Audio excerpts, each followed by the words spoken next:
사무엘하 22장은 1절에 보면은 이런 말로 시작합니다. 여호와께서 다윗을 모든 원수의 손과 사울의 손에서 구원하신 그날에. 그러니까 지금 다윗이 모든 어려움 가운데서 특별히 이름 하나를 언급하는데 사울의 손에서 구원하신 그날에 라고 하면서 그 모든 경험을 한 이후 지금 이제 어찌 보면은 다윗의 마지막 인생의 마지막 부분에서 이렇게 찬양의 감사의 시를 올리고 있는 게 22장입니다. 우리가 기억하는 것처럼 다윗은 이 왕으로 선택을 받았지만은요, 이 왕으로 등극하기까지 참 오랜 세월 동안 이 자기를 죽이려는 사울 장인어른이거든요. 이 장인어른인 사울의 추격을 피해서 도망 다니고 심지어는 이 막 불안과 두려움과 그 속에서 죽어갈 것 같은 그런 상황 속에서 참 힘든 시간을 보내게 됐습니다. 그런 오랜 시간 속에서 어렵고 힘든 가운데서도 하나님이 어떻게 자기에게 함께 하셨는가, 그것을 오늘 특별히 사무엘하 22장을 통해서 말을 해주고 있어요. 그런데 오늘 그 왕이 된 이후에도 이 다윗은 여전히 전쟁에서 자유로울 수가 없었고요. 또 아들이 이복 누이를 갖다가 자기의 특별히 이복 누이를 강간하는 일까지 벌어지게 되고, 이 자녀들 간에 상당히 힘든 일들이 벌어집니다. 그것에 또 많은 어려움을 겪게 된 이 오라비가 또 자기의 이복형을 복수하여 죽이게 되어지고, 뿐만 아니라 아들이 배신을 하고 그것 때문에 도피해야 되고, 막 이런 고난의 연속이 계속 이 다윗에게는 있게 되었던 것입니다. 자, 여기서 지난번에 한번 설교 때 설명했던 것을 잘못 설명한 부분이 있어서 잠깐 수정하고 넘어갑니다. 지난번에 바로 이 다윗의 아들 압살롬이 있는데요, 이 압살롬에게는 다말이라는 누이가 있습니다. 그런데 이 이복 형제인 암논이라는 이 형제가 또 어찌 보면 이복 누이죠, 이 다말을 욕보이는 일이 벌어진 거예요. 그래서 이 압살롬이 이 누이 오라비인 이 압살롬이 복수를 하게 되는데, 그때 이 암논과 그 함께한 왕자들을 다 죽였다라고 했는데, 사실 이것은 소문이었고 실제로 뒤에 보니까 실제로는 암논만 죽이게 되었습니다. 그래서 이렇게 수정을 하게 됩니다. 자, 그래서 오늘 이 22장은 이런 일련의 일들, 죽을 위기를 아주 생생하게 체험한 이 다윗이 하나님의 은혜와 구원의 손길을 감사하면서 이 하나님께 어떻게 보면 찬양의 시로다가 올려드리는 그런 내용입니다.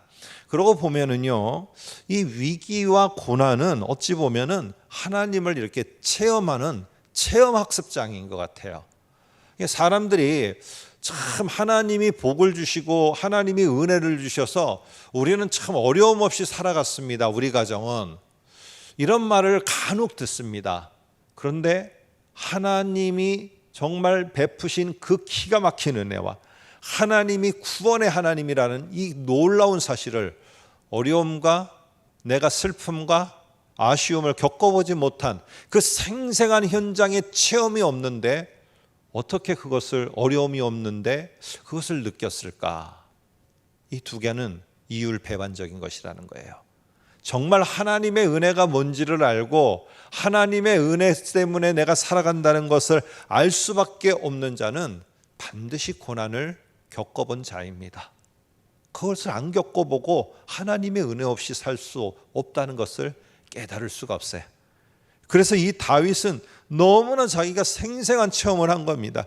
그러는 가운데 하나님이 얼마나 은혜로운 분이고 이 하나님의 은혜가 얼마나 감격스러운 것이고 이 하나님의 은혜로 하나님이 어떤 분인가를 너무나도 절실하게 체험한 거예요. 그래서 오늘 2절과 3절에서 내가 경험한 이 생생한 하나님, 나에게 생생하게 경험된 하나님은 바로 이런 하나님이었다라고 하면서 2절 3절에 말하고 있습니다.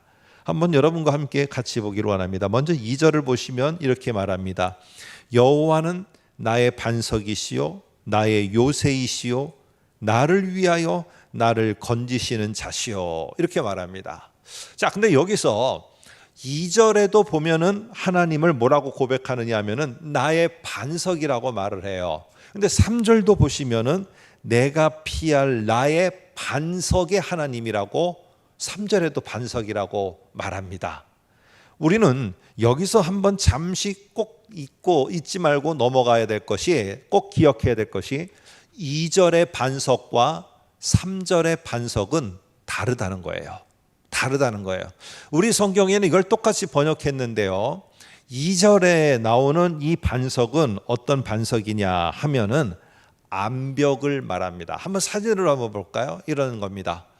이런 암벽이에요. 그러니까 이 암벽, 뭐 요즘에는 저렇게 암벽 등산도 하지만은 이 암벽이 너무나 정말 가파르고 높아서 이거는 누구도 올라올 수 없는 것, 누구도 기어서도 올라올 수 없는 암벽, 요게 여기서 2절에서 말하는 바로 반석입니다. 반석. 그러니까 하나님은 이런 반석이에요. 그게 이게 무엇이냐? 암벽이라는 겁니다. 그런데 여기서 암벽만 갖고는 안 돼요. 그 다음에 나오는 요새라는 말, 하나님은 나의 요새가 되신다. 그래서 이 두 개는 세트입니다. 세트. 그래서 하나님은 나의 반석이시오 나의 요새이시오 하는데 왜 세트냐 하면은 저런 가파른 반석 암벽의 꼭대기를 뭐라고 하느냐 하면은 요새라고 합니다. 그래서 이스라엘의 주변 보면은 그 당시에는 이 가장 반석 이 암벽의 끝에 뭐가 있느냐?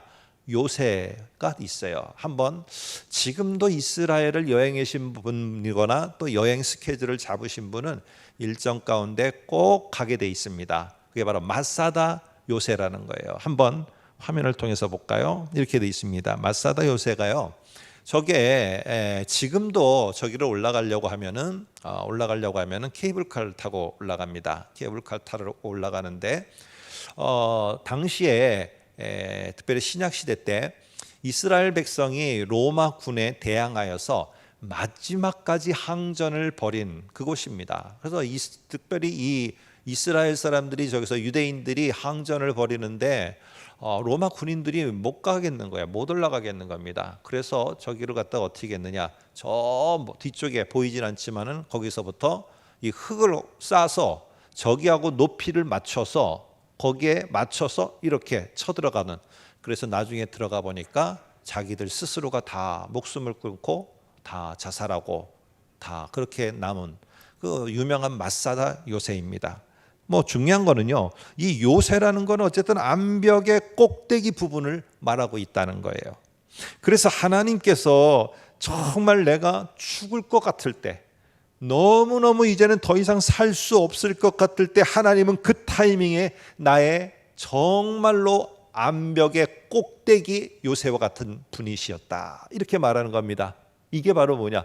하나님, 저 이제 너무나 죽을 것 같아요, 너무나 못 살 것 같아요 할 때 하나님이 그 막 울부짖는 소리를, 다윗의 울부짖는 소리를 듣고 오셔서 그 다윗을 탁 건져서 어떻게 했느냐? 2절에 보니까 건지시는 자라고 말해요. 끝에 보니까 딱 거기서 건져서 저 요새와 같은 하나님 머리 위에다가 자기를 탁 두더라는 거예요.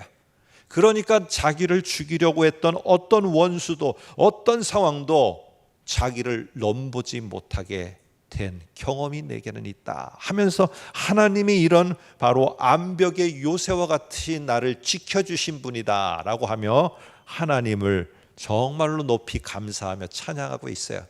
여러분, 이거는요, 경험해보지 않은 사람은 이 깊은 다윗의 심정을 헤아릴 수가 없어요. 정말 죽어가는 그 순간에 하나님이 기가 막힌 방법으로 자기를 건져 올려서 하나님의 머리 꼭대기에 올려놓아서 아무도 자기를 건드리지 못하게 한 이 엄청난 사실을 경험한 다윗입니다. 그런데 오늘 3절에도 보니까 뭐라고 말하느냐? 내가 피할 나의 반석의 하나님이시오 라고 이렇게 말하고 있어요. 그러다 보니까 2절의 반석은요, 하나님이 직접 자기가 당신 머리에 다윗을 갖다 올려놔 주는데 3절의 이 반석은 암벽의 꼭대기 그리고 요새와 함께하는 이 암벽을 말하지 않아요. 이 3절의 반석은 어떤 거냐? 한번 보시면은 사진으로 먼저 보고 한번 설명드릴게요. 이거는 이런 겁니다. 이게 뭐냐 하면은 바위예요. 근데 이 견고한 바위, 그래서 여러분 아시죠? 반석 위에 집을 짓는다라는 말을 할 때 반석은 암벽이 아니라 이런 큰 바위 덩어리예요. 근데 이게 어떤 거냐 하면은 막 홍수가 나서 막 모든 거를 쓸어가서 막 다 쓸어갈 때 모든 거는 휩쓸려 가는데 요 바위만큼은 끔찍도 하지 않고 있어요. 그래서 집을 지을 때는 우리가 찬송가에도 나오고 성경에도 나오는 것처럼 저 반석 위에다가 바위 위에다가 집을 지어야 될 때 요때 흔들리지 않고 견고한 바위, 요거를 3절에서 말하는 반석입니다. 자, 그런데 하나님께서 어떻습니까? 오늘 5절에 보면은요, 5절에 나중에도 또 한번 보겠습니다. 사망의 물결이 막 나를 갖다가 밀어서 죽음으로다가 몰아내는 물에 내가 휩쓸려 가는 그 순간에, 그리고 파멸의 창수가 나를, 불이라고 되어 있는데 파멸의 창수가 나를 몰고 내려가는 그때에 하나님은 나에게 뭐가 되셨다고요? 견고한 바위와 같았다. 내가 그 바위를 딱 잡는 순간에 바위는 요동하지 않아요. 하나님은 나를 탁 손을 내밀어 붙드시고 내가 그 어떠한 물결에도 휩쓸려 가지 않도록 나를 견고하게 붙들어 주신 분, 이분이 바로 나의 하나님이다 하면서 오늘 어떠한 순간에도 하나님께서 나를 꽉 붙들어 주셨다는 사실을 오늘 이렇게 감사하며 하나님은 이런 분이라고 말하고 있습니다. 자, 여기서 우리는 기억해야 됩니다. 나의 반석이시오, 나의 요새이요, 나의 피난처 되시고 건지시는 자이십니다 하는 거를 우리는 종종 간혹 가다가 내가 어려움을 당하면 이걸 주문처럼 하려고 그래요. 그 말은 뭐냐 하면은 나는 이런 경험이 없어요. 그런데 뭐라고 말하느냐? 내가 어렵고 힘들면 하나님 나의 반석, 하나님은 나의 요새, 하나님은 나의 피난처, 이렇게 외친다는 거예요. 왜? 이게 시편 18편하고 내용이 거의 똑같거든요. 22장이. 그러니까 시편에 그렇게 말했다는 겁니다. 그런데 여러분 기억하세요. 어떤 어려움이 왔을 때 이거 오늘 다윗이 한 이거는요, 이러한 주문해 오듯이 한 것이 아니라 자기의 생생한 현장에서 경험된 그 허공을 향해서 외치는 그런 외침이 아니라 생생한 현장에서 하나님은 이런 분이구나 라는 것을 정말 절실히 느낀 고백이에요. 고백. 이것은 고백이지. 그래서 여러분도 저도 이런 고백을 하는 것이지. 하나님, 당신은 나의 하나님, 정말 나의 반석이셨습니다. 하나님, 당신은 나의 피난처가 되셔 주셨습니다. 나의 큰 바위셨습니다. 이렇게 하는 것이지, 여러분이 힘들고 어려울 때 이것을 주문해 오듯이 하는 것이 아니라는 거예요. 오늘 이것은 우리의 깊은 고백이에요. 그래서 다윗은 이 구절마다 이런 하나님이 저기 아무개 이 목사의 하나님 아니에요. 나의 하나님이라는 거예요. 나의 하나님. 저 아무개 하나님 아니라는 거예요. 나의 하나님이라고 그래서 오늘 계속 2절부터 뭘 강조하느냐? 나를 강조해요. 나의 반석, 나의 요새, 나를 위하여 나를 건지시는 분. 뒤에도 끊임없이 이 노래들마다 하는 말이 다 나 말합니다. 하나님은 저 사람의 하나님이 아니에요. 나의 하나님이야. 나의 하나님. 나를 구원하시는 하나님이에요. 저 사람을 구원하는 하나님이 아니라 나를 구원하는 하나님이에요. 다윗만 구원하는 하나님이 아니라 지금 이 시간에도 나를 구원하는 하나님이에요. 나를 구원하는 하나님. 오늘 이걸 우리는 잊지 말아야 돼요. 그래서 자꾸 유튜버나 이런 데 보셔갖고 다른 사람 간증 듣고 간증 얘기 속에서 은혜 받았다고, 여러분은 언제까지 다른 사람의 하나님만 들으면서 은혜를 받으실 겁니까? 언제까지 다른 사람이 경험한 하나님을 들으면서 보면서 그것이 그 하나님이라고만 하실 겁니까? 오늘 다윗은 말하고 있어요. 나의 하나님이라고. 생생하게 정말 죽을 고비 속에서 하나님이 내게 어떻게 하셨는가, 이 상황에서 나와의 관계 속에 생생하게 역사하신 하나님이에요. 하나님. 이 하나님이 우리의 하나님, 나의 하나님인 거예요. 여러분, 그러면 다윗은 이런 구원 그리고 이런 고백, 하나님이 반석이 되시고 요새가 되시고 나의 반석 방패가 되신 이런 하나님이라는 이 놀라운 고백이 나오기까지 이 어렵고 힘든 그 터널과 그 상황에 놓이게 됐을 때 다윗은 무엇을 했을까요? 오늘 나의 힘이고 나의 방패 충분처럼 외운 게 아니고 그것을 그냥 허공에가 되고 외친 게 아니라면은 오늘 다윗은 무엇을 했을까요? 먼저 다윗의 상황을 한번 잠시 더 볼까요? 5절 6절에 보면은 이런 말이 나옵니다. 사망의 물결이 나를 애우고 불이 파멸의 창수가 나를 두렵게 하였으며 스올의 줄이 나를 두르고 사망의 올무가 내게 이르렀도다. 이렇게 맞이합니다. 자, 오늘 여기 속에서 이르렀도다라는 말 끝에 내게 이르렀도다라는 말을 주목해 보세요. 이거는 지금 오고 있는 게 아니고요. 지금 내가 이 속에서 뭔가 방법을 찾을 수 있는 것도 아니고 이미 내 눈앞까지 다가와 있어요. 이것 속에서 내가 피할 수도 없어요. 내 지금 바로 앞에까지 눈앞까지 화살이 아니면 내 눈앞까지 원수의 줄과 덫이 이미 와 있어요. 내가 피할 수 있는 것은 없어요. 내가 곧 맞이할 것은 죽음밖에 없어요. 오늘 이러한 모습을 나타내는 표현이 내게 이미 이르렀도다라는 거예요. 오고 있다가 아니라 이미 왔어요. 그래서 나는 이제 이러지도 저러지도 못하고 살 방법도 없어요. 내가 몸써서 나아갈 방법도 없어요. 이제 내가 기다리고 있는 거는 죽음밖에 없어요. 예전에 영화 가운데 해운대라는 이런 영화가 하나 있었습니다. 그런데 그 영화의 한 장면이 정말 뭉클하게 하더라고요. 그 다리가 나오는데 이게 광안대교인지 어딘지 제가 잘 기억이 안 나요. 근데 그 다리에서 엄마하고 아들이 있는데 그 엄청난 이 아파트보다도 더 높은 이 쓰나미가 이게 달려오는 거예요. 그러니까 아들은 엄마한테 엄마 빨리 피해 그러는데 그리고 아들은 막 뛰어갑니다.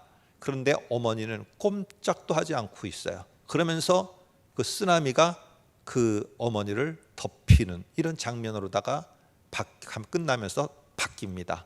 그 어머니는 안 겁니다. 이미 내게 이르렀도다. 갈 수가 없어요. 그 장면이 가장 정확하게 지금 다윗의 상황을 묘사하고 있는 거예요. 여러분과 제가 생각하면 다윗은 우리는 어릴 때부터 이 골리앗 물리치고 막 신앙이 좋고 그의 삶 속에서 하나님이 동행하시며 은혜를 베푸시고 이런 것들만 떠올리는데 오늘 다윗이 신앙인으로서 귀감이 될 수 있는 것은 정말 어려운 걸 많이 겪었다는 거예요.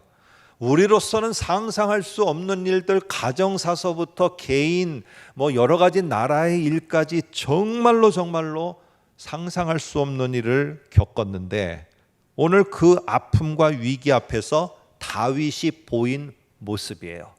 다윗이 무엇을 보였느냐? 절규예요. 절규.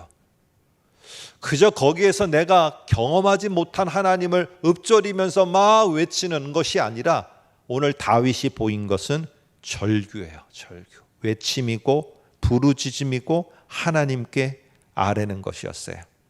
여러분, 이런 은혜, 이런 아픔과 위기를 겪고 막 그 속에서 더 이상 살 수 없는 게 되면은 그 다음에 깨달아지는 게 뭐냐? 지금까지 살아온 게 하나님의 은혜고 하나님의 은혜 없이는 내가 이 맞닥뜨린 상황에서도 살아갈 수가 없다.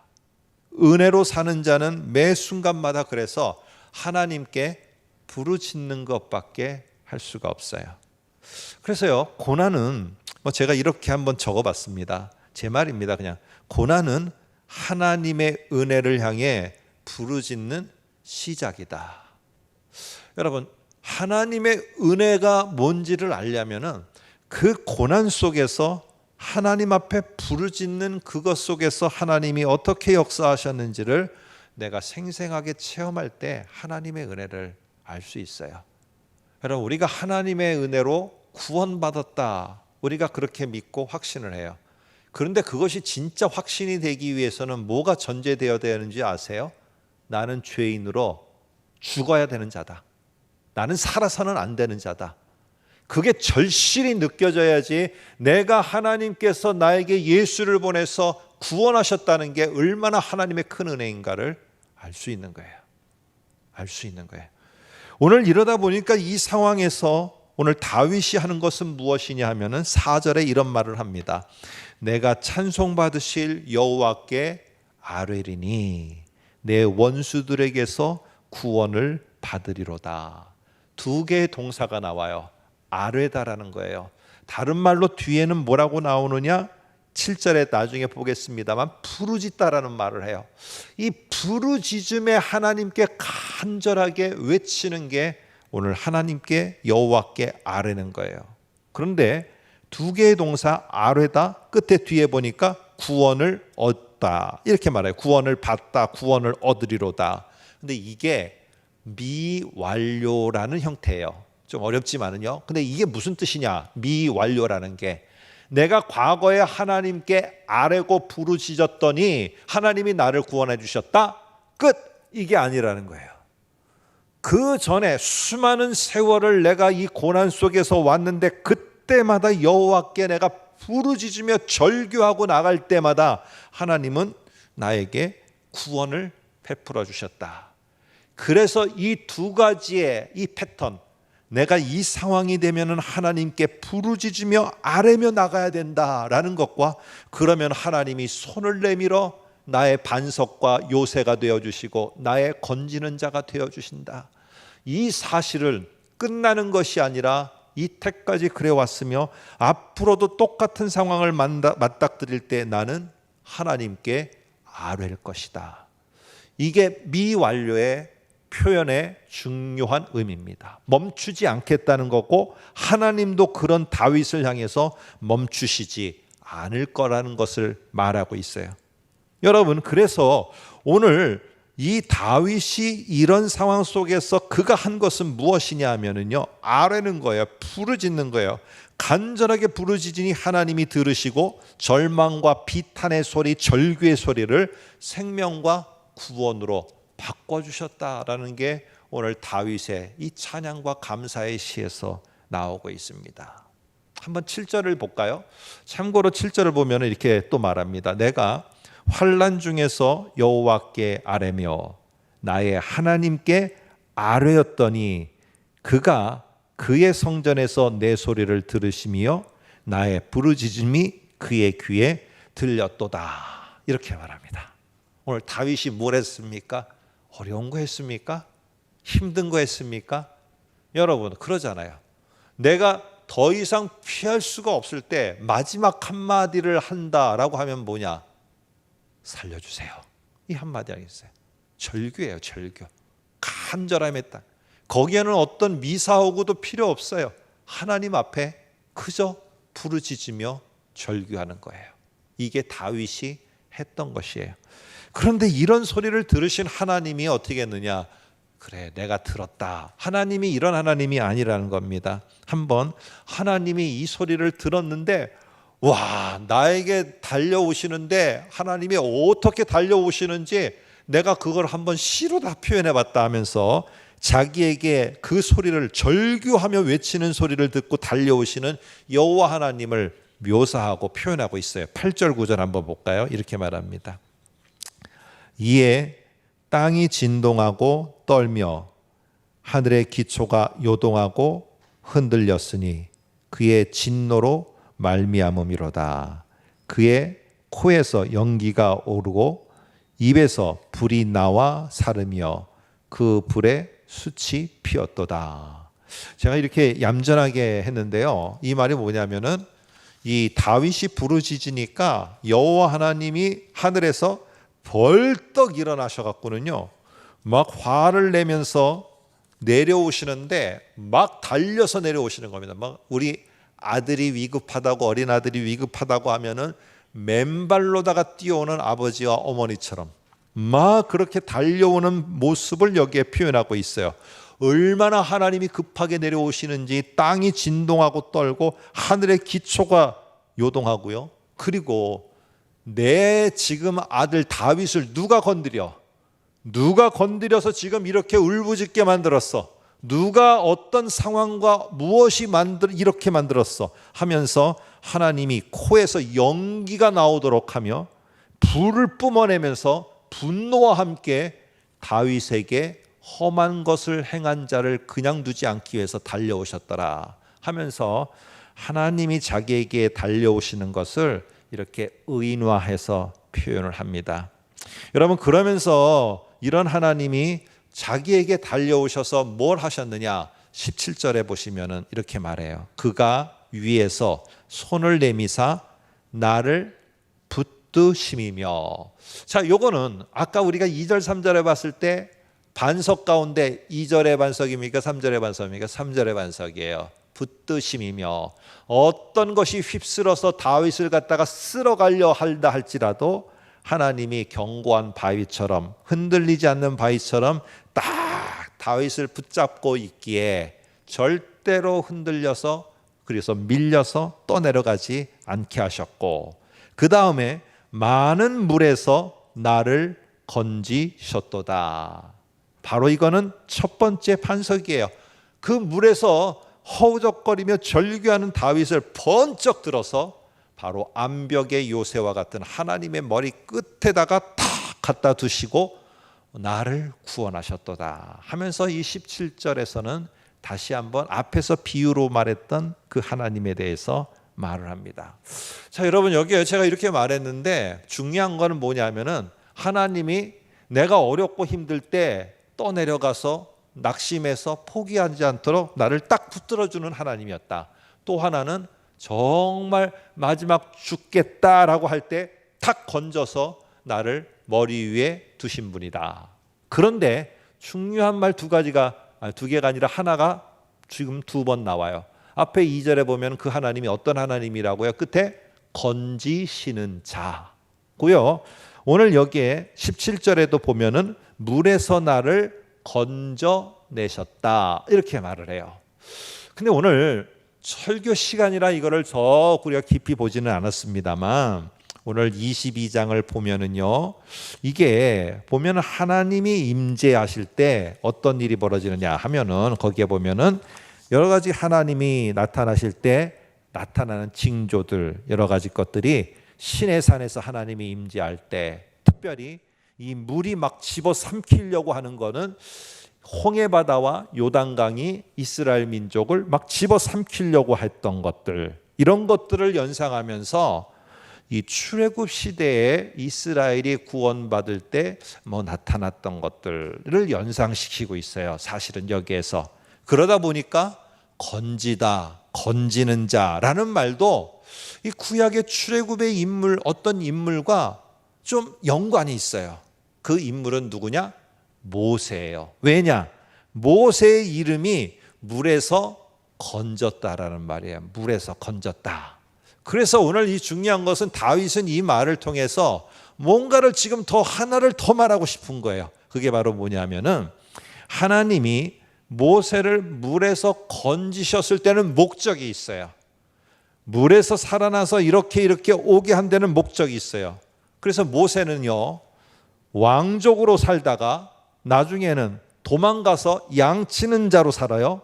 그런데 결국에 모세는 어떻게 됐느냐? 하나님의 목적에 따라서 이스라엘을 인도해 구원해 나는 지도자로다가 하나님은 새로운 일을 계획했는데 그 새로운 일을 위한 그 일꾼으로 쓰임을 받아요. 오늘 이런 모습처럼 다윗도 하나님은 나를 그저 어려움과 힘든 데서 건져서 휙 나를 살려주신 분, 이렇게 끝나지 않는다는 거예요. 하나님은 나를 반드시 살려주셔야 됐다. 왜냐? 양을 치던 목동이 내가 그래서 도망자로다 도망 다녔던 나를 하나님은 이스라엘의 왕으로 나를 세워 하나님이 이스라엘을 다스리는 통치 대리자로 나를 새로운 역할과 새로운 일을 하도록 하시기 위해서 나를 반드시 살려주셔야겠다 하는 것을 오늘 이 말 속에서 하고 있습니다. 여러분, 하나님이 우리에게 정말 힘들 때 요구하는 거는 뭐냐? 많은 것이 아니라 부르짖음에 아뢰는 거예요. 그러면 하나님은요, 내가 하나님의 은혜 아니면 살 수 없습니다, 하나님의 은혜가 아니면 살 수 없다고 하고 하나님의 은혜를 정말 구하며 인정하고 나갈 때 하나님은 정말 맨발로 달려오듯이 달려와서 나를 꽉 붙들어 주시고 내가 빠져들어갈 때 건져서 머리에 탁 두시며, 그러면서 하나님은 그러는 가운데 나에게 뭘 하시느냐? 눈을 열어 새로운 일을 보게 하세요. 저 일이 나에게 해야 될 일이구나. 저 일이 내가 감당해야 될 일이구나.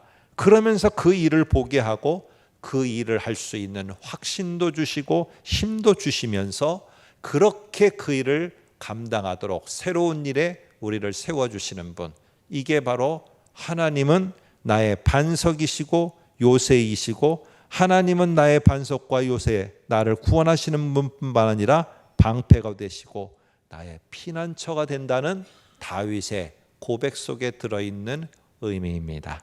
아무쪼록 우리가 이런 유사한 상황에 있을 때 정말로 나의 반석과 피난처, 구원자 되신 그 하나님의 놀라우신 은혜를 경험하고 그런 하나님을 찬양하는 저와 여러분이 되시기를 주님의 이름으로 축복합니다. 기도하겠습니다.